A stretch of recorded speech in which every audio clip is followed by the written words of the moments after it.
To be completely honest, I don't think school ever taught me how to deal with the stresses of adulthood.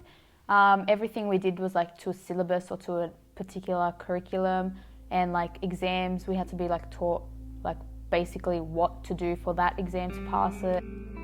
Short, painful breaths, shooting cramps up the arm, palpitations that can last for up to 15 minutes.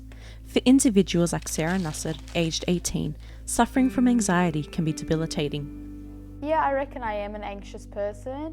Ever since I was younger, I've just found it really difficult to deal with my emotions and feelings, and now that I'm an adult, it's just really hard to cope with like real life situations. Various global studies have found that millennials are suffering from anxiety at a much higher rate than the generations that preceded them, reaching an 80-year high. The endless cycle of choices faced by millennials has proved to be paralysing. Well, I think anxiety disorders are tremendously prevalent in society, in probably most Western cultures at least. I'm not sure about others. And that's a function of many things, and it can arise, in a sense, out of insecurity. And there's a range of things that can happen with anxiety, that people can withdraw, or people can lack the confidence to approach things that they should be approaching, or they can it'll limit their experience of things. According to Beyond Blue, 1 in 6 young Australians is currently experiencing an anxiety disorder, with 15.4% of Australians aged between 16 and 24 having experienced an anxiety disorder in the last 12 months. This is equivalent to 440,000 young people today. Almost 1 in 4 Australians have said that they are unhappy with their lives, most concerned about coping with stress, school or study problems, and body image in that order.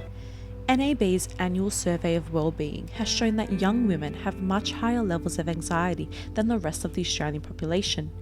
General finances and a lack of time are the key causes of their stress.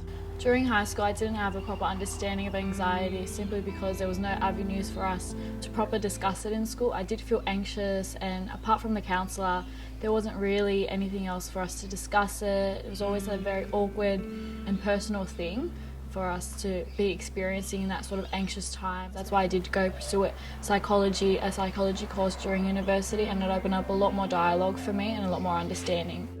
As a result of all of this, the defining characteristics of anxiety, including persistent fear and worry, can have a detrimental effect on one's relationships.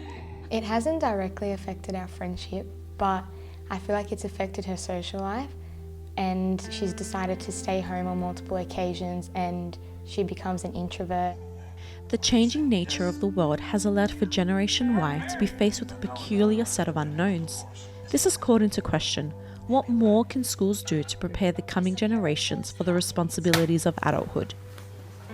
Joumana Awad, After the Bell magazine.